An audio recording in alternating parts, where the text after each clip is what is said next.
Hi, I'm Chris. And I'm Dina. And once again, we're here to talk to you about winterizing your home.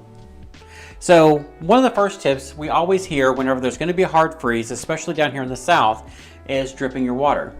That's right. And so I was confused many years ago, and I was like, how much water do I drip? And, is it every single sink in the house and so forth? So I just called up my plumber friend. He says, no, ma'am, just a slight drip in one sink, and that should be good enough. So, since we're still talking about water, Dina while we're off camera, made the good point, the water sprinklers.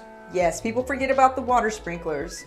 So, don't forget, because you do have the backup valve, I personally always go out into the yard, find the main line coming in, turn that off, and then I go drain the backup valve. Okay. So that way, because I know whenever we had the big freeze here in Texas, that a lot of people's actually blew off. They did. Yeah. And then that thing was like a couple $100 to replace. So some other tips is call your HVAC technicians. Make sure that your HVAC system is prepped and ready to go for the hard winter. Down here in the south, we have had some cool days, but I think it is good to have your furnace checked annually. It is, and it's just a safer thing to do. And along lines of the furnace, you should always make sure that the batteries are updated on your carbon monoxide detector in the home. It's very important. And if you have a newer home, a lot of those are incorporated into your smoke detectors. So you're kind of killing two birds with one stone. Yeah, and then another thing that people don't think about, and it is a pain a lot of times when you have a lot of trees, but if there's trees near the home, you want to make sure that those are trimmed in late spring, just in preparation or early fall, because when winter months come and those trees get frozen over and weight from the frozen water gets on them, they can fall and injure someone or just fall in the house and damage it.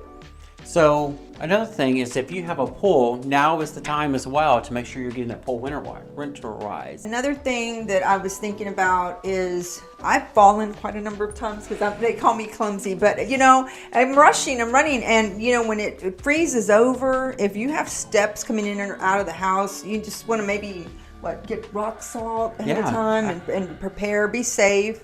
Sometimes we just don't realize how that can happen so quickly. No one wants to trip to the urgent care. You check your insulation. Yes. So make sure that the outside spigots of your house are actually covered. You don't have to have those styrofoam ones. A lot of people will actually just go out and wrap them, especially if we're going to have a freeze, especially here in the south, that everybody runs out and gets them. But even if you have, we've used old towels before and just went out and wrapped them. And put a little duct tape on to make sure it stays there. And do not wait until the freeze comes, because they will run out. I'm serious. We have been through every store. I waited 1 year until the last minute, and because it's not cold in Texas but when it is, it really is. So be prepared. Get all these things ready and have them in your home. Have batteries, flashlights, things you might need in case the electricity goes out as well. And but I think that's going to be you have to protect your home and yourselves. It is your biggest investment. So once again, I'm Chris. And I'm Dina. And we'll catch you on the next one.